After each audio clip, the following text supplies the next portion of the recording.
Inside the Fox 59 CBS 4 podcast studio, welcome to the Colts Blue Zone Podcast. Thanks for joining us. I'm Dave Griffiths alongside Mike Chappell, Matt Adams. We are on the day, guys, the final day. Happy Thursday, people. Happy Thursday of training camp in Westfield. This is not a shot at Westfield or Chamber of Commerce. It will never be. I may never be up there again. No disrespect, right. But he's a beach grover through and through. I was going to say, put the context in there. He drives from the southeast side, so yes, it's exactly. a long trip. It is. I tell you, it's a beautiful facility, and if you haven't been to Grand Park for what that place is, it's stunning. I've just seen it enough. Exactly, and it's been a good run. Right. It has been a productive run for being out in front of the fans and enjoying the time there. They'll be the big losers, but They are, and they're always the big losers. Exactly, they get stuck with the bill, Right. so to speak, as always. But next year it's going to be different, and the final week. Brings the Falcons to town. Saw them yesterday. We'll talk a little bit about that first joint practice and also preview the preseason game for this weekend with Atlanta at Lucas Oil Stadium. But we do begin this show with another player who touched down in Indiana this week, along with the Falcons, but one the Colts hope will be contributing to their cause plenty this year, and that is Keenan Allen. Allen officially announced signing with the Colts on Wednesday. In his 14th now NFL season. That is a long time for a receiver to continue to be productive, and he has. He will slot in as the Colts wide receiver who's a big guy, possession guy, physical guy, reminds you of a guy. He's like a guy that they used to have. He's a bigger Pitt. Yes. He just is. And he costs $8 million. I'm sorry, he's an older Pitt. Yes. Not quite as big as Pitt. Pitt's got a couple inches on him. Yes, Right. but he costs $8 million, and Pitt costs, what, 20, 25? What are you saying there? 22, 28? Yeah, in there. So he's... he comes to the Colts to fill in what was really an obvious need, Chap, as you looked up and down there throughout training camp and all those wonderful practices we attended up there in Westfield. That especially with Alec Pierce out of the mix, they needed help at wide receiver. I think that it was plain to see. They kept saying they liked their guys, et cetera, et cetera. They just never closed the door on anything else in the process. And now the pick is Keenan Allen to come here and join the Colts receiving corps. I mean, we've talked about this for a month, that it was inevitable. And we always, connect the dots. And the dots were they just stared at you. And one thing I asked, because the thing that's interesting is these guys, they go back to the Chargers. They were together for 7 years. Shane Steichen. With Steichen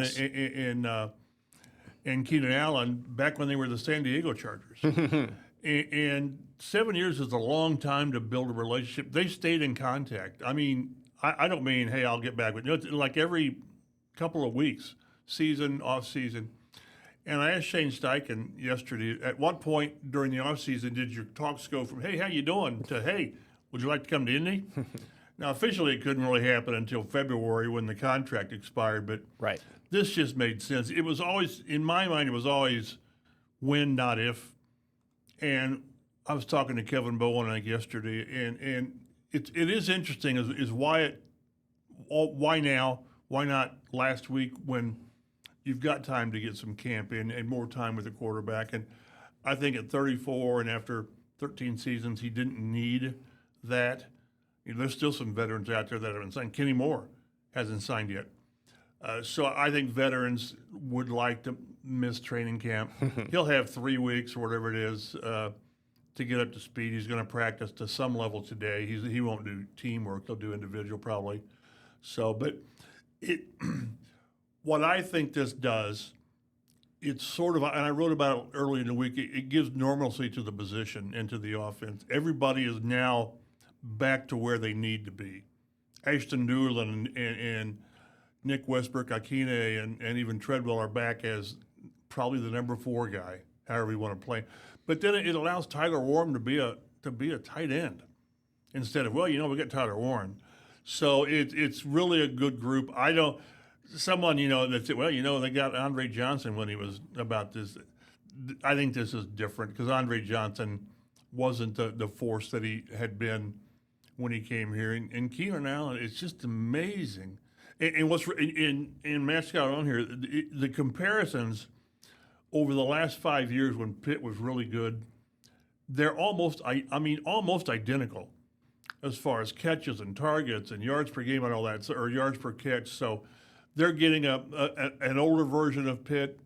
A guy's going to move the change, 3rd and 7. You're going to look at this guy, and it allows Pierce, with a heavier workload, to still get deep. And we'll see how they work Josh Downs, because this sort of puts Josh Downs back where he was. Right. It really.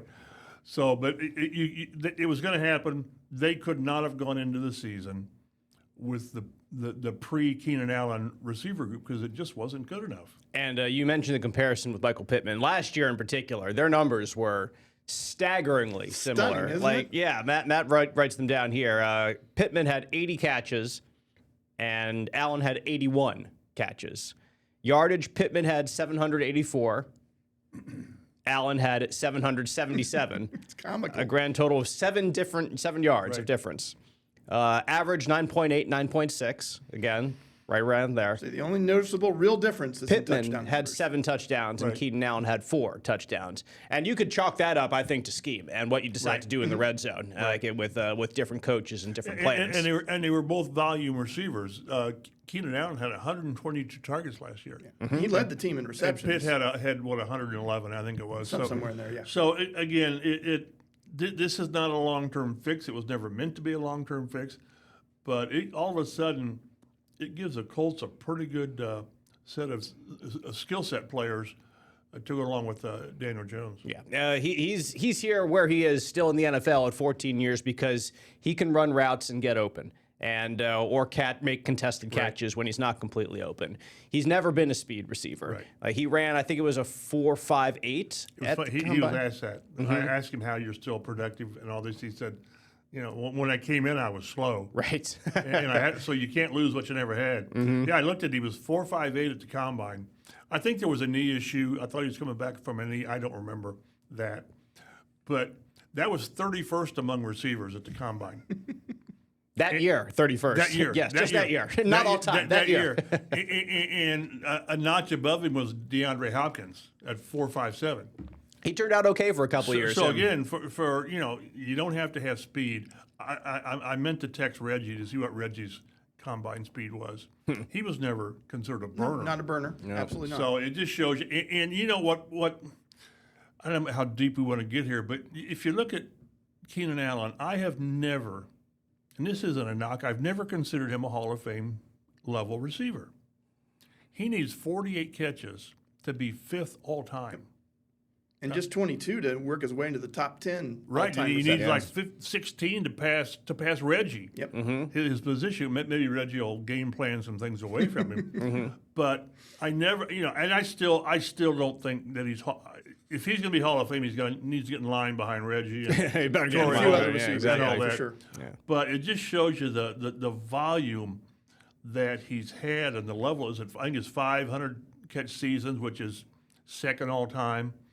And he's got a slew of the 1,000 yards. I think he has 6 1,000 yard, Yeah. 1,000 yard. So seasons. it's sort of like Frank Gore, sort of where he just overwhelms you with really good consistency, and that's what they want. I think that's an incredibly fair comparison with Frank Gore. And Frank Gore was pretty productive if here they with the get Colts for a Frank couple Gore of years. type of different Yeah. position, but if they get Yeah. Frank Gore Right. type of levels out of Keenan Allen, They brought Frank great. Gore down. He would have had good years here, better years here, Yeah. if the team was better. Yeah. It's true. He had 1,000-yard season here, which was incredible considering the Yeah, guys in front of him. Right, The right. what in front of him? Yeah, no, you're not. The lack of really quality around him. So it's funny how Frank Gore, he was only here for a handful of seasons, but like he was one of my favorite Colts because he's just no business, no nonsense, Right. all Yeah. business on the field and just tough as nails. right. I'll speak from a fantasy perspective about Keenan Allen, and in comparison to what you were saying about just not realizing where he was. I don't play fantasy anymore, and I did for a very long time. I really enjoyed it. I didn't want it to eat up my life anymore, and it did, and that's why I don't do I it made the anymore. same decision years yes, ago, Dave. Yes, Yes. and I love it now. I'm fine with not doing it. I didn't know if I would miss it, how dramatically I would. I know Chap's a big fantasy guy. He has 27 teams that he goes on. But seriously, there was a stretch of years where I had Keenan Allen on my team. Like I would draft him every year. Like he just fell to me, and I kept drafting him because I just valued him higher than some other people in my league did. And I did pretty well in those leagues. Like he just kept churning out 90, 100 catch seasons.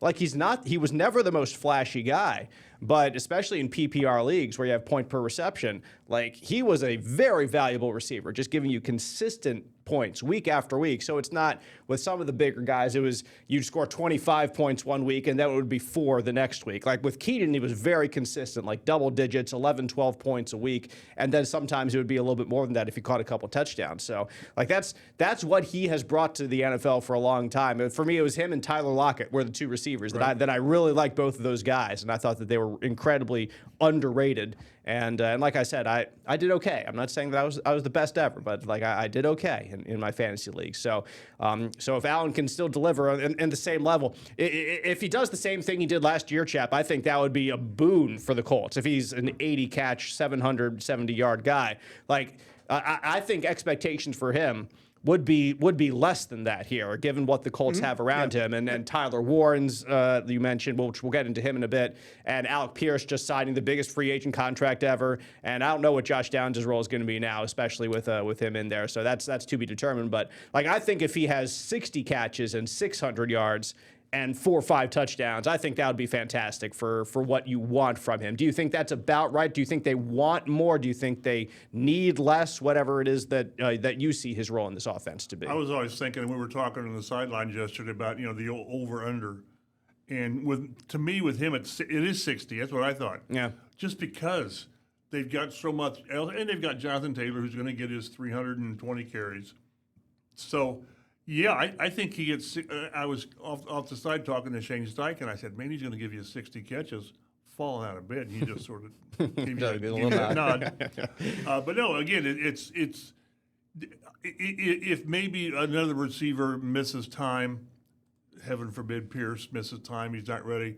Then there's going to be more for Keenan Allen. But with the way it's drawn up, it's hard for me to see him getting 120 targets. And 80 or 90, I just don't think that works. But that'll be a function of the offense, not a function of what this guy can still do. So it's a perfect fit. I remember talking to Reggie a couple of years ago, just off the cuff, and I said, who does Pitman remind you of? And he said Keenan Allen. And they're like I said, they're replacing Pitman with a guy who really does things the same way, and the end result's the same way. I was going to look at. I haven't had a chance. Maybe I will when you're talking. But Colts.com had a stat. It might have been career 3rd down catches, and he was like top 10. Jerry Rice is one because he has a billion. Yeah. Right. Because he has every record. Right. So and don't underestimate the value of moving the chains. I believe that he led the league last season in 3rd down catches for first down. That's remarkable. So that's again that's it. It's moving the chains. You have to have Pierce. You have to have the chunk plays, but you have to extend drives to give your quarterback either the quarterback or Jonathan Taylor extra carries and an extra series of downs. So again. Hopefully, knock on wood, he stays healthy. You have to believe that he's been training. These guys, they're wired that way. Yeah. I remember Reggie and Edgerrin used to get up at like 6 in the morning to work. Edgerrin might have still been awake at 6 o'clock. Edgerrin was probably still awake. Right. But that's what you want. And it's you mentioned earlier, he's not a flashy guy. He's not. But that's what you just want guys. So many of their better players are not flashy. Quentin Nelson. Not flash. The opposite of flash. Right. So I like it, and we knew it was going to happen, and you just hope that things are coming together for the team. My big concerns, DeForest Buckner, he's been out there. He's been practicing. They're amping him up, and the one remaining is Pierce, but adding Keenan Allen, just from the outside looking in, it sort of settles things down on where this team's going. Currently 13th on the all-time reception list, 1,055 in his career, and that is the most among active players in the NFL right now. Who's second? Is Kelsey? I can't think who was second. Well, Kelsey is up there. He's ahead of Keenan Allen. He's a tight end. Receivers, yes, exactly. Receivers, Okay. again, wide receivers. Yeah. Like Devontae Adams is in there. Yeah. And, gosh, who was the other? I don't remember who the other guy was. But, I remember seeing a tweet or something with this information, and but I forget who else it is up there. I'm sure if we thought long and hard about it, we could get to it. Well, the next player that, again, he needs, I think it's 16 catches to pass Reggie. Before he gets to Reggie, he has to pass the guy at number 12, which is Andre Johnson. So it's just now he's at the point of his career when he passes people. He's passing people. Yeah. I mean names.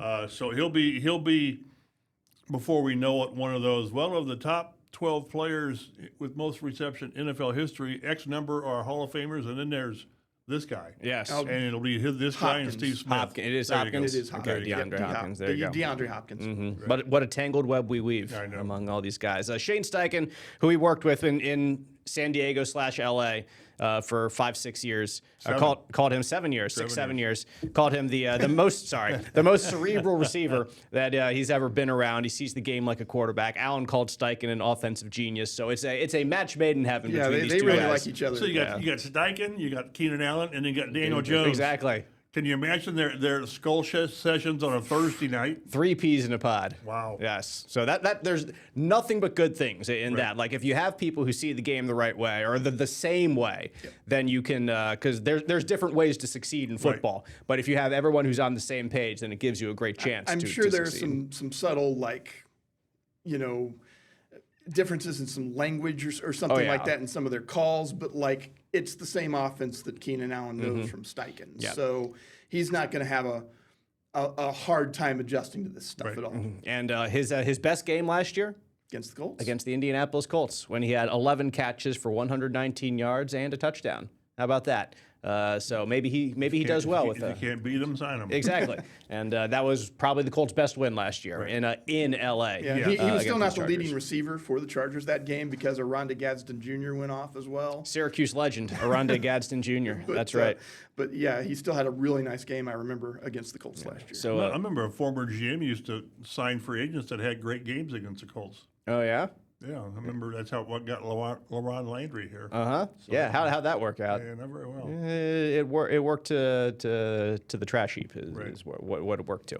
But okay, Keenan Allen here in Indy. So as training camp comes to an end, we'll see in our very limited view what he does at team headquarters, which will be like 0. Like we'll see stretching, and then they'll usher us back in for the what we in the media see. So hopefully we get to see some starters in the 3rd preseason game, which Shane Steichen has not closed the door on. But he's not really embraced it either. Yeah, he hasn't really kicked it open either. So and more, and I know the football purists don't agree, but you want to go into the season healthy. Well, then the counterbalance of that is, you're going to have rust because they've not been out there full bore. So, like Justin Wally, he hasn't played a game yet, and he still may not. But it's a tough balance. Yeah, purists say play, right, and other guys say, I didn't really have everybody ready on September 13th. It would be nice to have Tyler Warren ready on September 13th for sure. And there is a little bit of a question now as he left Wednesday's practice with the Falcons with a limp. Went down while running a route, slipped while running a route, maybe, and was attended to by the trainers out there. Went to the medical tent, watched practice with a wrap on his thigh. And post-practice, Shane Steichen said it was a groin.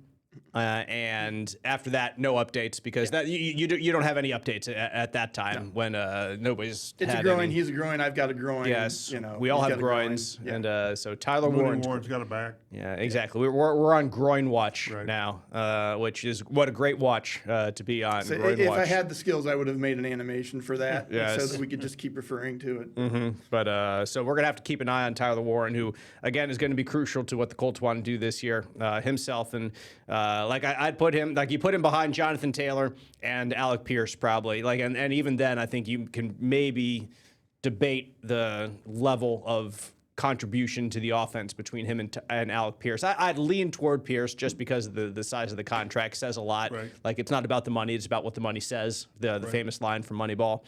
And so they're going to give Pierce as much opportunity to be a major contributor to this offense as possible. But Tyler Warren, he's shown last year what he can contribute to an offense. So that's hopefully just a little tweak to the groin, and we'll have to keep a watch on it. It's a minor groin. He'll probably miss a week.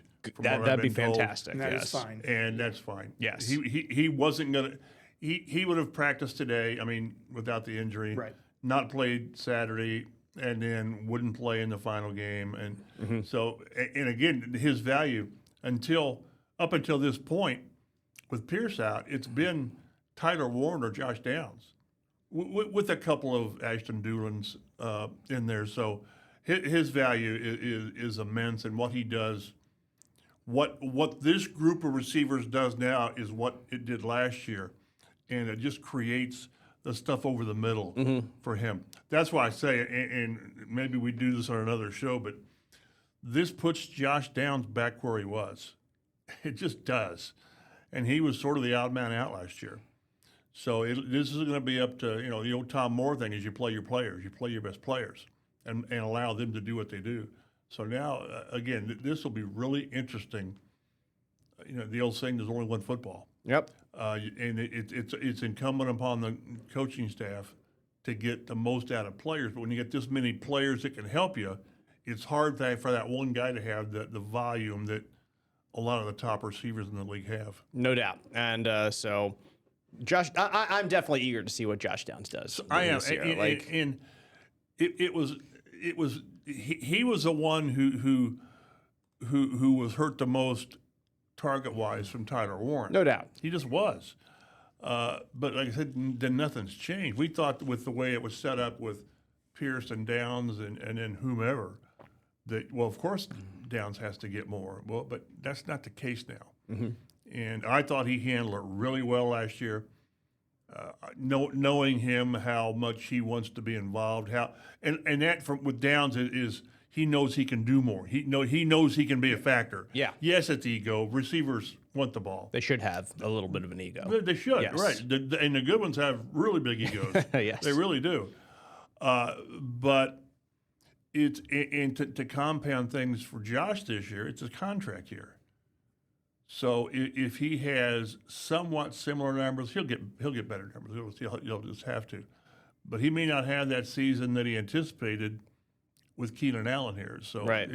It'll be interesting to watch how this evolves. It definitely complicates the future for the Colts because if he has a decent season this year and has a couple of games where he does really well, that could earn him a significant free agent contract. From here or somewhere else? That's the big question. Exactly. And that's exactly my point. You think the Kansas City Chiefs say, boy, he'd look great in our offense, or Buffalo, or any of those guys. And Baltimore. Josh Downs is going to look good in any offense. Right. Yeah. Philadelphia adds him to be alongside Devontae Smith. Speed, great hands, everything. It's a lot of targets with him. Mm-hmm. I'm not saying they've only scratched the surface on him. That's not accurate because he's played a lot and done a lot, but he's not had an opportunity yet to be not the guy. I don't think he'll ever be the guy. He's not a one. He just isn't.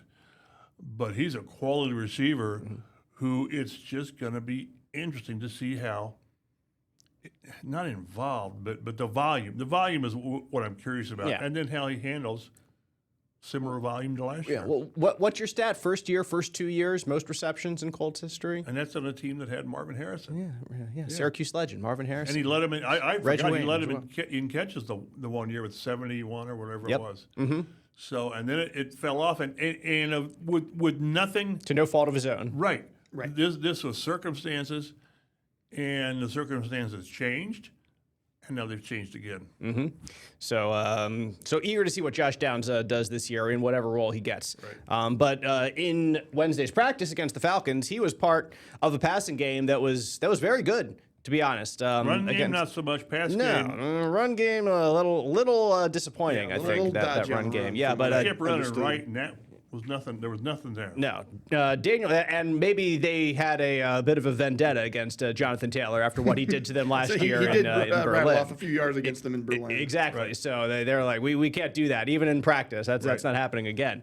But Daniel Jones went 15 of 15 against the Falcons in Wednesday's practice. That was without Alec Pierce, Tyler Warren, or Keenan Allen really on the field, any of them. Right. I kind of felt silly including Keenan Allen in there Well, since he's not on the team, but exactly. those are going to be three of their top guys, and they were Right. not in the passing game yesterday. He would have had an incompletion at the end, but a defensive pass interference penalty erased the play, technically. So he found Josh Downs on a long touchdown, which was a tip ball, but hey, tip balls count. Had plenty of completions. Ashton Doolin, Jonathan Taylor, Seth McGowan, Mo Alley Cox, Will Mallory all mixed in there. I do want to mention Seth McGowan kind of slid into the backup position again because we did see DJ Giddens at the beginning of practice out there. And then he reaches then for not. the back of the hamstring. Exactly. Reached for he'd been dealing with a hamstring, and then this is even before they started with inner squad stuff. Just in individual work, just grabbed the hammy, And went off. this is a case of the player knowing I've got to get out there. Yep. And he still couldn't. And you still couldn't. Couldn't go. And that's really hard for him because they're going to find somebody else. Yep. Time moves on, and that's unfortunate for him. But boy, Seth McGowan has seized the moment. He has, for sure. I don't expect him to get much from that seizure, in the season, to be perfectly honest. But never a little role for a 7th round pick is what you could ask for on this team. So they've also worked him a little bit into the return game on kicks. Right. Because we'll see where that goes. We'll see if they do that or not, but they kind of it's nice to have a bruiser back there, like a running back mentality for that. I don't know if that'll hold or not. Well, also with Keenan Allen being here, Ashton Doolin can go back to being more special teams than maybe he was going to be. Whether that's a gunner, whether that's a return guy. So they can be more selective with him on offense because they can give him his very important role for the Colts has been traditionally on special teams. Right. It also was interesting yesterday, and I'd gotten this from Shane Steichen earlier, but the one play where McGowan was credited with a fumble at the goal line. Yeah. They sent that in for the league for review, and the league said, we screwed the pooch on that one. All I can think of was it's preseason for the officials as well, ladies and gentlemen. But doggone it, they reviewed it. That's what gets me. They reviewed it, and his hand is on the ball over the goal line. And so he slaps away. It's either a touchdown, stop momentum, or he's down by contact. Right. And the fumble would have happened afterwards. So, it was... It was befuddling to me. Out of the many things it could have been, they called the one thing it couldn't be. Yes. And it always befuddles me when they took time and reviewed it. That's what drives me crazy about when I'm watching the Fever games. They review these things and you still call it wrong. So, but like you said, it's still preseason. You mentioned the running game struggling as well. Whether it was didn't matter who was back there. If it was JT, Ulysses Bentley had some plays. Anthony Richardson even had a design run that went absolutely nowhere. Got blown up. It wasn't pretty. But I want to point out one thing: the defensive line coach for the Atlanta Falcons. You know who it is? Nate Ollie. That's right. Ball State's own, former Colts defensive line coach. They set a Indy franchise record for sacks with him here. Yes, it was. And then nah. We'll see you later. And they've had trouble. They've had issues trouble the last 2-3 years now. 2 or 3 years since. I think it's been 3. I guess now. Yeah. So hey, props to Nate Ollie. A chirp. Yep. For that, but we could use a chirp back here on the offensive line and get Danny Pinner back right, here. See, you go on this Syracuse stuff. Hey, you got to have Ball State presence. You got to step up and represent. I do. I step up. I represent. You got to do it. You got here am I presenting the Ball State guy here on the other side. I'm trying to help you out right here. You're talking about couple of Hall of Fame players and all this, and I'm talking about Danny Pinner, a backup lineman. Nate with Ollie. all due respect. Yeah, all very important. Backup lineman who has a chance to be a starter in another team. Yes, exactly. So God bless him. And they miss Danny Pinner right now. Yeah, they miss a backup guy who you don't worry about when he goes in there. No, and that's the best part of that's what you want from your backup. Right. That you just don't worry about the big things like getting the snap to the quarterback, or the small things rather of getting the snap to the quarterback. They still have problems with that, which is something for sure. Again, we sort of make light of it, but if you're the quarterback, you've got so much you're worrying about. defense, what they do, they shift it. You shouldn't have to worry about, well, where's the snap going to be? That should be right. Right. It should be. It's going to be here. So when you got that half a second or so where you're wondering, is it going to be there, and then maybe it's not there, you have to reach. It does mess things up. And it pervaded into the preseason game. Right. Because there were several snaps, because they spent most of the game in the shotgun. Several snaps from Richardson catching him like up here instead of right here, because that's not where the ball was. Yep. Whoever the backup center is, certainly going to do a lot of work Dalton with Tucker right now. Yeah, it is Dalton Tucker. That's who it's been. Trying to make him I mean, he that has role. started and been okay at guard. He's been a guard, yeah. But you got to snap the ball. It's kind of an important part of being a center. That's right. We've got a lot of work with the backup quarterback over time, and Riley Leonard took more second-team snaps in the practice against the Falcons on Wednesday, as long as we're continuing to watch That will be battle. flipped today. Yes. They're just Richardson will get more. alternating. Right, exactly. So it's still on a back-and-forth type plan there. Leonard, 8 of 11 in 11 on 11, mostly short passes for him. Richardson was 3 on 3 of 3. Woo, 100%. Anthony Richardson, let's go. Found Will Mallory for a nice long gain himself. Like, I love Will Mallory so much. I hope that he gets an opportunity somewhere to actually play, unlike here. You mean somewhere else? Yeah, well, like, it's not going to be here. It just seems like it's not Barring going to be injury, here. it's not going to be here. Exactly. That's the point. So, like, I think he has more skill than he's shown here. And to no fault of his own, or really the Colts' own, when they brought in Tyler Warren, like he's a unicorn type talent at tight end. So, like, Will Mallory finally got to the point where, like, he's been here for a couple of years, he's developed a couple of years, and now he gets the chance to shine. Nope, Tyler Warren's here. And so yeah, like I really like Will Mallory, and I have for a long time. It's just, I think he's in a bad place, and not that Indianapolis is a bad place. Like, don't get me wrong. Place. Exactly. He's just behind someone like Steve Young was in a bad place in San Francisco for years. And I'm not saying that he's a Steve Young talent here. Like, let's be straight. I'm just saying that there are bad positions to be in for good players if you're behind other great players or And players I think with great it's really talent. interesting to consider now how Keenan Allen's addition changes roster breakdown. You know, I still think you keep 6 receivers, with the 6th guy being your return guy, whether that's Doolin or Gould. Doolin will be a 4, but Gould or was it Coleman Owen? Or I think you keep 4 tight ends, because you're going to play a lot of 2 tight end.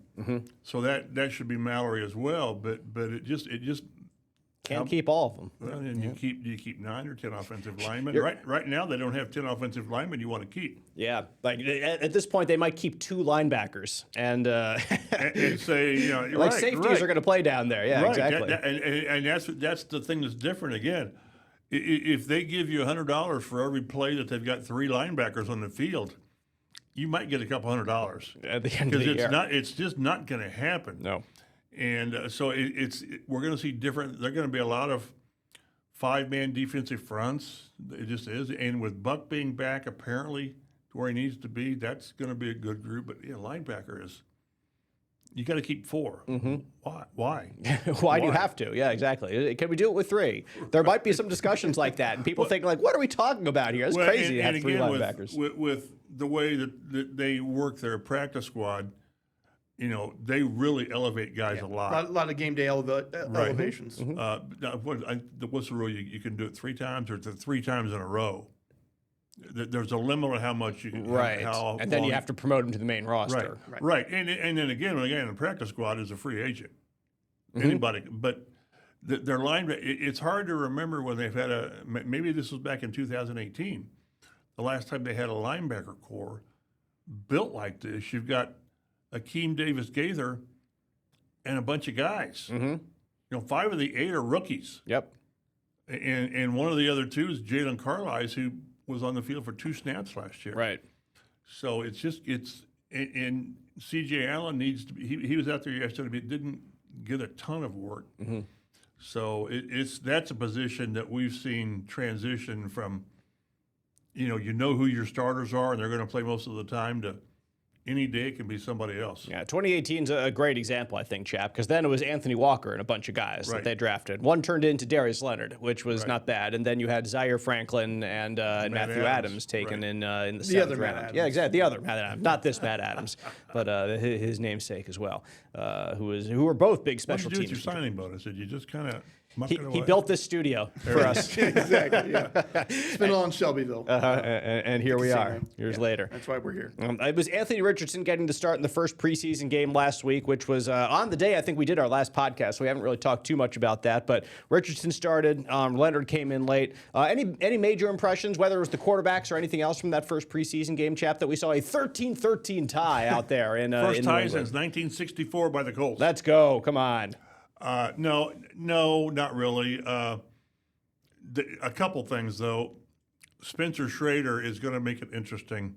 I know. Because God bless him. I realize it was one game, but he kicks him into the tie with a 61-yard field goal. It went through, I swear, halfway up the uprights, too. He had a leg on that. Man. They've got the guy with the longest kick in franchise history, 61. Yes. With the guy that holds the official record with 60 Blake Groupie in the regular season. Last year, yep. And I haven't got the numbers in front of me, but during camp now, Groupie is he 41 of 45? It's something 90 along plus. those lines. It's like 92%. Yeah. And Schrader's like 68%. And it keeps pulling them Yep. left. It's I'd have to. Most of them are wide left, not like way wide left, but they're not between. Just pulling it a bit, Getting too that much. Late, yeah. So is that still mechanics from the injury? I don't know. But then with Richardson, was he 11 of 13? We were saying last week we'd be 11 happy to with 15 60%, maybe? man. Yeah. And then he goes off and does 11 for 13. We're like, whoa. And then he had the fumble. And then the fumble. So I just thought, yeah, that's Anthony. The highs are there. And That's then, the full experience right there. It really is. Again, whoever it was, Denny Green at one point, they are who they thought they were. Yep. And he, again, the stat that's just I can't get in my head is he's last among quarterbacks the last 3 years in completion percentage with 350. Like 10% less than Yeah. the next guy. And because I've got time to waste, As we do. He would need to complete his first 98 passes to get to 59% where Jameis Winston was. So, yeah, I think that this is who he is, like it or not. He showed off his running skills, which we knew, but then he doesn't slide. He exposes himself in the ball. It's really going to be interesting. I felt for Riley Leonard in that game because he's out there with guys. And this week, it's going to be really important for Riley to show with backups, with the number two that team, he can run the offense. that he can run the offense. It's kind of like with Richardson. Show us that you can run the offense. Which he did. I mean, Yeah, he did. he was getting roasted for that interception. The throw was a little high, Okay, but but I mean, like- it hit the receiver. Coleman Owen should have caught that ball. Here's my take on that. Like, if you were upset about Anthony Richardson in that interception, that says everything about you. I and agree, who you 100%. think Anthony Richardson is. Right. Like, I don't think that was his fault in the slightest. Roast him Not for the at fumble. all. Don't roast him for the Exactly. interception. Yeah, the interception, no. Fumble, yes, absolutely. Got to hold on to the ball. But the interception, no. Like, you can say, oh, he's fired in there. He's throwing it too hard. Like, Brett Favre threw nothing but fireballs for Right. 20 years in the NFL. He had no change. And he made it to the Pro Football Hall of Fame. And he rarely had any great talent at wide receiver. He had good talent at wide receiver. Don't get me wrong, but again, no Hall of Famers around him, which is a funny stat. Named the first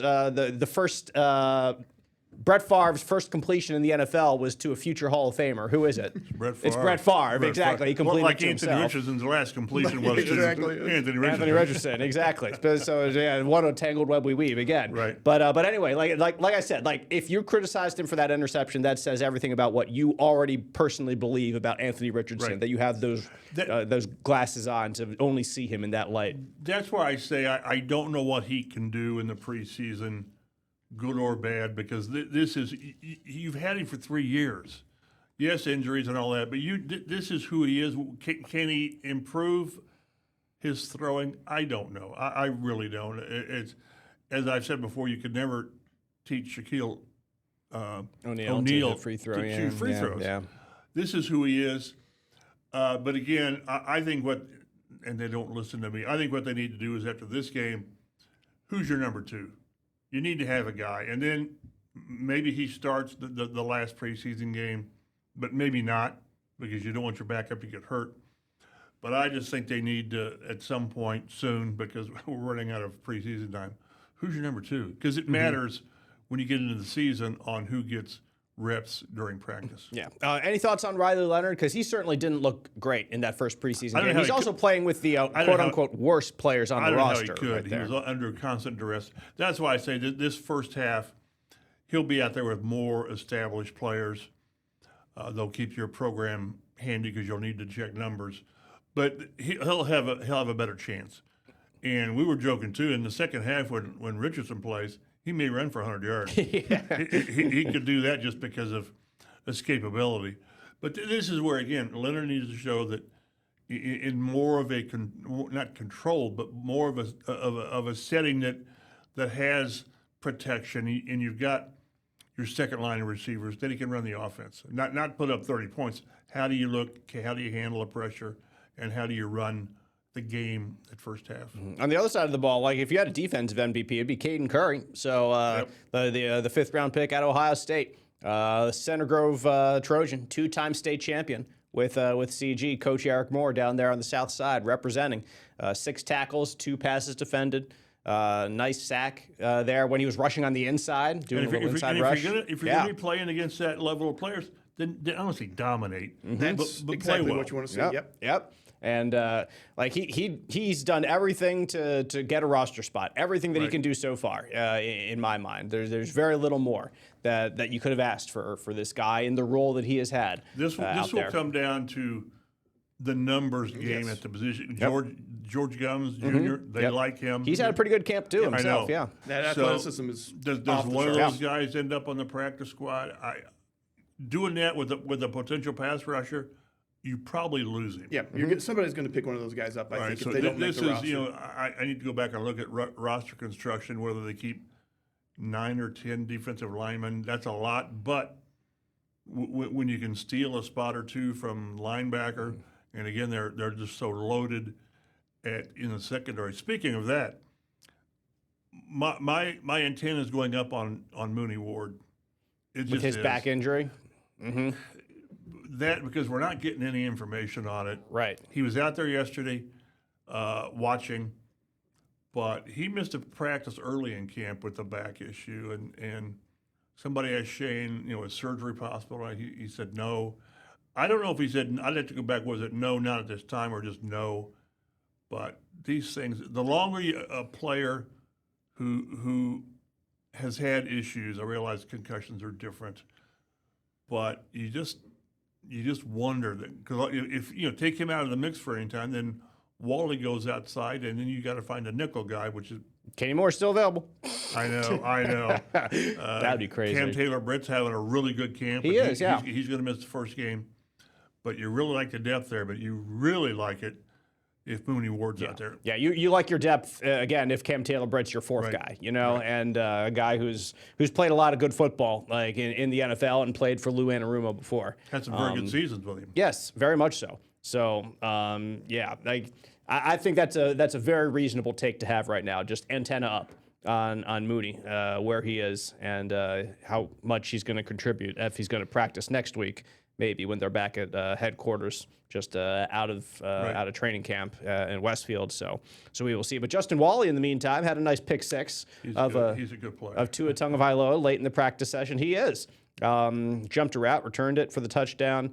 Shane Steichen saying Wally's a playmaker, and it's great to have him back coming off the injury. He's been making plays all camp, and to see that, I was really excited for him. Like he's done everything that he can do like this to justify the Colts letting Kenny Moore go this past offseason. Like I still look back to last year when he was taken, and they kind of raised the antenna of a lot of the analysts on the draft saying, well, we had this guy like a 5th, 6th round grade, and the Colts took him in the 3rd round. Right. Yeah, exactly, out of Minnesota. So, like, there's something that the Colts really liked about him. He was going to start last year. Yes, He was 100% going to Absolutely. start last year after he starts day one of practice. Right, We're like, oh, right. it's just a rotation thing. Nope, he's going to start. He Yeah, stayed he's out still there. out there. Yeah. So Wally's going to he's going to be a very big contributor to this defense as long as he he's can healthy. play One way or inside the or other. out. You don't really want to do that. Again, he's not a rookie, but he's not played.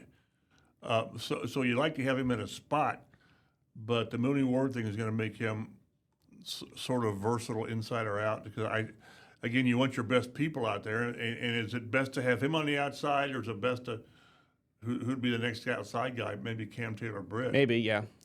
Jalen Jones doesn't seem to be trending in the right direction. See, Mekhi Blackman was really rough in the preseason Jonathan Edwards game. had a tough game. They couldn't cover the guys at the. So that's why it's Yeah. important to Right. have your 1, 2, and 3 sort of in place toward these guys. It's kind of like receiver, where your number 4 can be number 4 Yeah. Right. instead of what he hasn't been.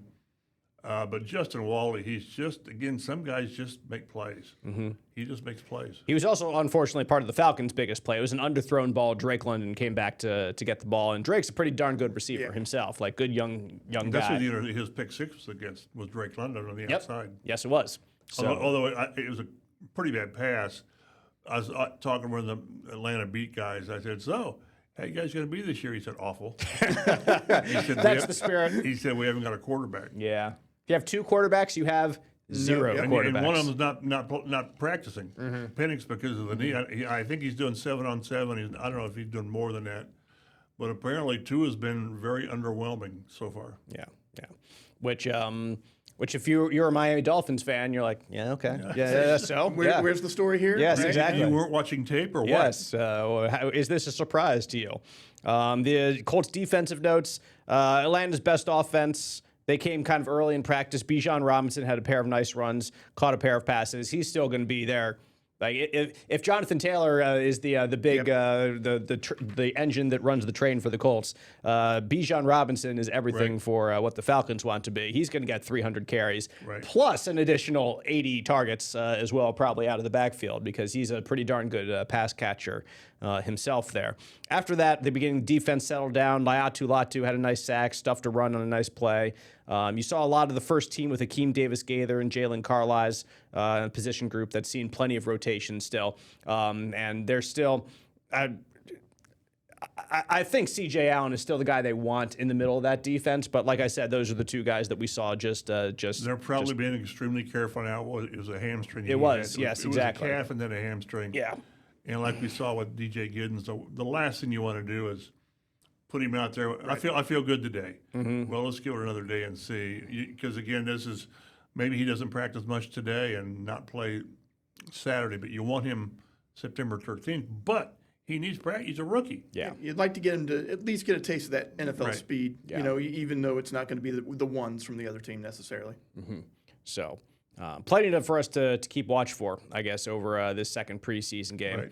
Right. Anything fall through the cracks that we hadn't mentioned that you have? Like we've talked a lot. We haven't talked a lot on defensive line. Like we kind of touched a little offensive line, especially on the backups and maybe not having the best day as a running attack. But haven't talked much defensive line, and I don't think there's. They're making too many headlines so far this training camp. Latu's have. Of course, he did this last preseason. He did pretty well had last a really preseason, good camp yeah. last year. You need to see it transition, which we won't see until September 13th. Right. But again, what should be most encouraged about is Buck is back and he's seeing more and more work in teamwork. Arden Key seems to be. He's been consistently on that the outside spot at right end. Yeah. And Colby Wooden looks like he's going to be a pretty good backup. That's good. When If Grover's out, which they have not. or Buck goes out. So maybe he's still looking for that third or the fourth. I guess it'd be a 4th tackle to go with Wooden and the 2 starters. So no, it's a deep group. It's probably a better group than they had last year. So that's maybe, I guess we don't talk a lot about it because it's hard to judge what the line's done. Very much so. Again, you don't hit the quarterback because there have been times like, well, that would have been a sack, or maybe not. And with the tackles, it's hard to tell because you don't bring the running backs down. Yeah. So I say they always joke when the running back breaks free and runs for a touchdown. The guy says, "I had him right here." Yeah, I would have tackled him. Right. So, but I like the group. I like the group because Buck's back, and he makes everything work. Yeah, and there's no doubt that a big plan of success on the Colts front is having Sauce Gardner and Mooney Ward at their best, especially in the passing game, is what I'm referring to, of course. So give them the extra half a second or whatever to get to the quarterback. So when they play the Falcons this weekend, then the Lions the following weekend, and then after that it's full bore from September all the way to January. It just speeds. Just a freight train, man. Yeah. It is. Yeah, I think that next week against the Lions will be what was I going to say? I want to see how many starters play that game. Exactly. For a series or two. Yeah, Just a few plays. Minus Daniel Jones. yeah. Like I and running backs have said this, like that you want to get hit once or twice. And didn't Peyton say that, like, or just be once? in? Yeah, He once. like get hit once. I always wanted to see a running back get hit once or twice, just so your first hit's not the Not regular live. season. Yes. Because you just don't get smacked around that much in preseason. There's a difference between a hit and just a thud, which is kind of what they're doing now in practice. They don't drive through you. They hit you and pull up. Yeah. It's different. I can remember back, it was in 2005 or 6 when Marvin missed a ton of time with a knee or a hamstring. In the first game out there, it was against Pittsburgh, and he fumbled on the first hit. Maybe it was a coincidence, but I like to have my first guy. It's funny because we talked to Buckner last week about getting back, and was there a moment you felt like, okay, I'm not worried about? He said yes. He said it was the first play when he said an offensive lineman whose name I won't mention smacked me upside the head. Which I'm sure it was Quentin. Yes, because they always go against each other. Right. Yeah. So again, it's a collision. It's Brian Mason we haven't talked about. Oh shoot! Poor Brian. Forgot He about that. gets driven into on the sidelines, and he tore 2 ligaments and more damage. And he's out there Still walking around. 2 days later, he's got that big brace on it, and it's one of those where whether it has to settle down or whatever, if there's surgery, but he's going to now be in the booth, which is different. Very much different. I think with a special teams guy, you like to be down there. And he's always pacing back and That's forth. what I'm He's saying. very active down That's there what on I'm the saying. I want sideline. to see if they have a space in the press box where he can do his pacing. But it just tells you his mentality. And that was a big hit. I'm sure he was in pain. I'm sure he still is to some level.